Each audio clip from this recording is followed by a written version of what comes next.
Magandang araw sa aking mga kapwa Tagigenyo.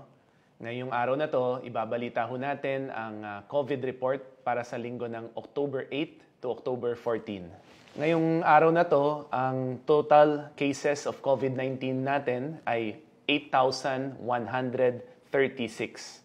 Ang recoveries po natin, mataas ho ang ating recovery rate, ay 7,893. Ang mga namatay na ho sa COVID-19 ay 60 ho ang namatay ng COVID-19 sa lungsod ng Taguig. Ang ating pangkabuoang total na active cases sa araw na to ay pinakamababa sa huling 2 buwan. So the last 2 months ho, ngayon ang pinakamababa ho nating total. We have 183 active cases sa ngayon sa lungsod ng Taguig.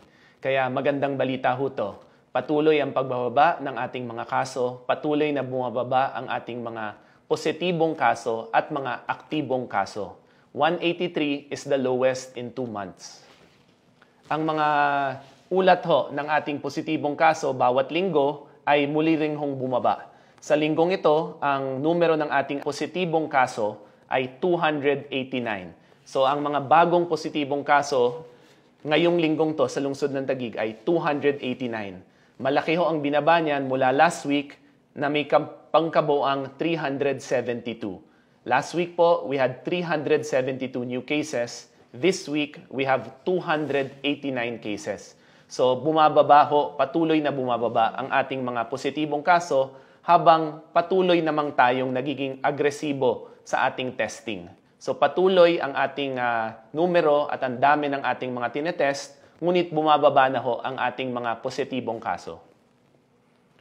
Pag tiningnan ho natin pangkabuuan ang buong Metro Manila, at ito ang paulit-ulit kong pinapaalala, hindi dahil mababa ang mga positibong kaso sa lungsod ng Taguig, hindi dahil mababa ang ating mga active cases sa lungsod ng Taguig o sa ating mga barangay, ay dapat ho kampante na tayo. Alam naman ho natin, ang Metro Manila ho ay binubuo ng maraming mga lungsod at tayo ay kumikilos, gumagalaw, nagtatrabaho sa iba't ibang mga syudad. So ang Taguigenyo ho, nakakarating sa ibang syudad. Ang syudad naman ho natin, merong mga nagtatrabaho na galing sa ibang syudad. May mga kamag-anak tayo, kaibigan, meron tayong nakikita in the course of our lives who are in other cities. So bagamat napakababa ho ngayon ng ating mga active cases at mga bagong positibong kaso, nananatili pa ring bahagyang mataas ang buong NCR. So kailangan ho manatili tayong maingat. Dahil kung magkakaroon ho ng pagtaas ng infeksyon, ay manggagaling ho sa labas yan. Dahil internally, medyo nakokontrol na ho natin sa lungsod ng Taguig. Sa pangkabuuan ho, makikita natin ang average, weekly average case ho natin mula simula ng GCQ, tayo ay nasa 717. Bumaba siya ng 531, naging 453, naging 524, 450, 392, 423, at ngayon ho, 262. Ngayong linggong to, 262 average active cases para sa isang araw. Kung titingnan naman ho natin, at ito ho ang isang magandang batayan at dapat lagi nating tutukan, yung numero ng aktibong kaso kumpara sa laki ng ating populasyon. Yan ho yung isa nating dapat na titingnan at tututukan. Yung numero ng mga kaso kumpara sa laki ng ating populasyon. So ang ginagamit ho nating batayan dyan ay number of active cases versus our population. So for every 100,000, ilan ho ang infected or active cases natin. Ngayong hong araw na to, natala natin ang pinakamababa nating numero. 19 active cases per 100,000. So yung 19 active cases per 100,000, yan ho ang pinakamababa sa Metro Manila. Ito ho, makikita ho natin kasama ang iba hong mga syudad at munisipalidad sa Metro Manila, tayo ho ay nananatiling napakababa.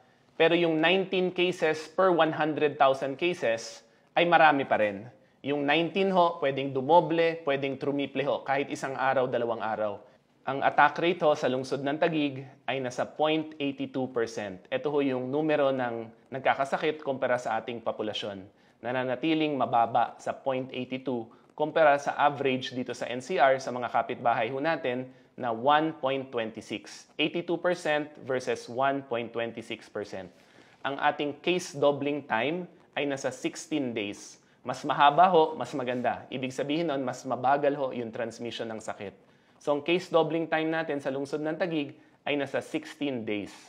Ang ating case fatality rate ay nananatiling mababa, nasa 0.74%, kumpara sa 1.73% sa Metro Manila.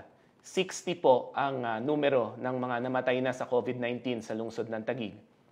Ang bawat numerong yan, ang bawat individual na yan ay masakit ho sa atin, dinadamdam ho natin, at sana ho, wag na ho madagdagan. Pero sa pangkalahatan, ang 0.74 case fatality rate ay mababa ho. Kaya sana ho, pagtulong-tulungan nating maging mababa to sa pamamagitan ng pagprotekta sa ating mga senior citizens at dun sa mga may comorbidities. 62% ng mga nagkakasakit ay nasa 18 to 44 years old. Ito ho yung populasyon na nagtatrabaho, na pumapasok sa mga opisina, kaya lalong maging maingat pag tayo ho ay nasa opisina, nagtatrabaho, lumalabas ng bahay. Ang malaking porsyento ng ating mga fatalities ay ang mga edad 75 pataas. Ang ating patuloy tayong nagiging agresibo sa testing. We now have a total of 59,302 tests, or equivalent to around 6% ng ating populasyon. Patuloy tayong magiging napaka-agresibo sa testing. Patuloy tayong magiging agresibo sa testing at masaya tayo na patuloy na bumababa ang ating mga bagong mga kaso kahit na patuloy tayong nagiging agresibo sa ating testing. Mapapansin ho natin pag kinumpara natin ang numero ng active cases sa Metro Manila kumpara sa numero ng aktibong kaso sa lungsod ng Taguig, napakababa ho at napakababa na ng mga aktibong kaso sa lungsod ng Taguig. We have 19 active cases per 100,000 population. 19 active cases per 100,000.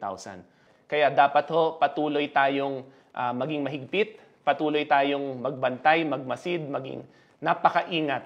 Dahil ngayon na nakikita na natin na tama ang ating direksyon, na napapababa ho natin, at kung titingnan natin sa buong Metro Manila, tayo ang pinakamababa, kailangan ho manatili tayo sa tamang direksyon. May ginagawa ho tayong tama.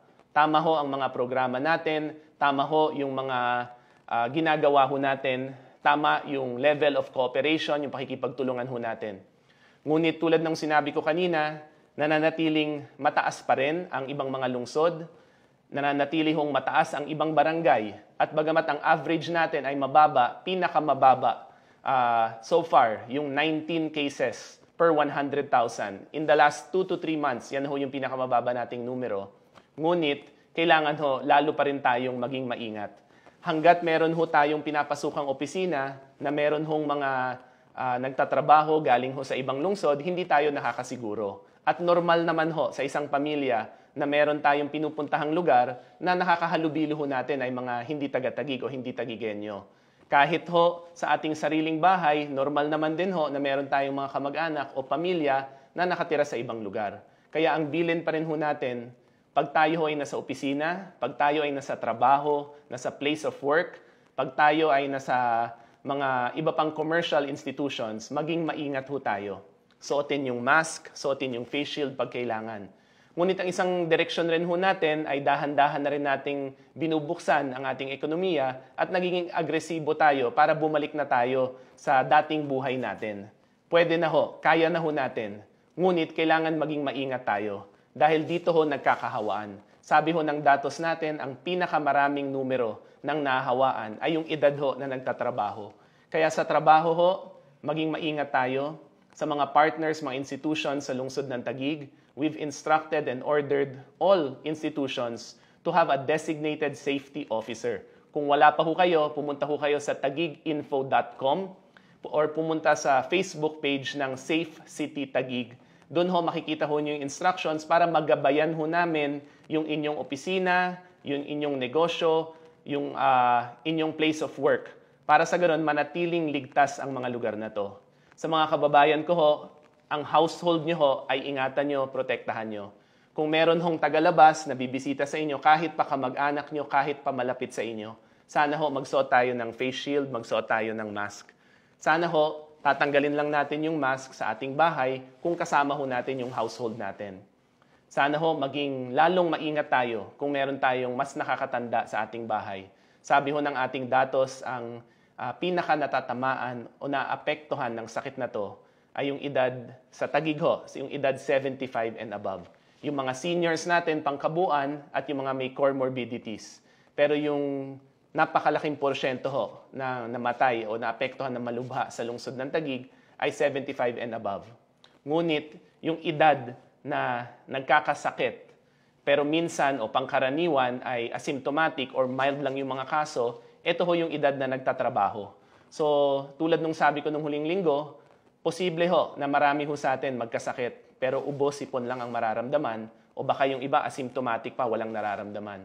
Ngunit pwedeng mahawaan natin yung mas nakakatanda o yung meron ng sakit at maaring ikamatay nila ito. Sa lungsod ng Taguig ho, tama na ho ang ating direksyon. 19 cases per 100,000 population. Ngunit, nandyan pa rin ho ang sakit. Hindi pa rin ho nagbabago na lubha pa rin itong nakakahawa. Sana maging maingat tayo pag lumalabas tayo ng bahay. Pag tayo ho ay namimili, maging maingat tayo. Pag tayo ho ay nasa opisina, maging maingat tayo. Sa mga partners ho nating mga institusyon sa lungsod ng Taguig, nandito ho kami para suportahan kayo. Please make sure you have a designated safety officer. Makipag-usap, please coordinate with Safe City Taguig sa taguiginfo.com or sa Facebook ng Safe City Taguig. Tutulungan namin kayo. Gusto namin makabangon kayo, makabalik na kayo sa inyong mga trabaho, makapagbukas na ang inyong negosyo. Itong linggong to at yung huling 2 linggo, nakipag-meeting na rin ho tayo sa malalaking mga stakeholders sa lungsod ng Taguig. Ang FBDC, ang nagpapatakbo nitong BGC, yung malalaking mga landlords ho dito tulad ng Ayala at DMCI, pati ho yung mga malalaking hotel sa lungsod ng Taguig tulad ng Shangri-La, ng Hyatt, ng Seda na nag-e-employ ng mga libo-libong Taguigenyo. Marami ho sa mga malls, marami sa mga shopping centers, na marami hong mga hindi lang empleyado pero mga negosyanteng Taguigenyo ang gusto nating tulungan at gusto nating suportahan. Gusto na natin magbukas lahat ho ng mga restaurants, gusto natin magbukas lahat ng mga negosyo. Susuportahan natin to. Pero kailangan manatili tayong maingat. Kailangan ho alam natin ang kailangan nating gawin para ligtas, safe at responsible yung pagbubukas. Again, nasa tamang direksyon ang lungsod ng Taguig. Napakababa ho ngayon ng ating mga aktibong kaso, pinakamababa sa buong Metro Manila. Sana ho gamitin natin tong inspirasyon para patuloy na mag-ingat, patuloy sumunod sa ating mga safety protocols. Mga kababayang Taguigenyo, sana ho tuloy-tuloy ang pagbaba ng ating mga kaso. Habang palapit ho ang Pasko, sana mag-ingat tayo sa pagpaplano ho ng ating mga salo-salo. Maging maingat doon ho pag nag-imbita tayo ng mga kaibigan, kamag-anak na mula sa ibang household.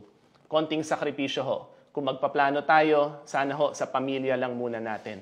Kung magtatanggal tayo ng mask para kumain, sana ho humiwalay tayo sa mga kasama natin sa trabaho, kasama natin sa opisina. Pag tayo ho ay naka-mask, tayo ho ay naka-face shield, ligtas tayo sa sakit. Sana ho manatiling ligtas ang bawat Taguigenyo.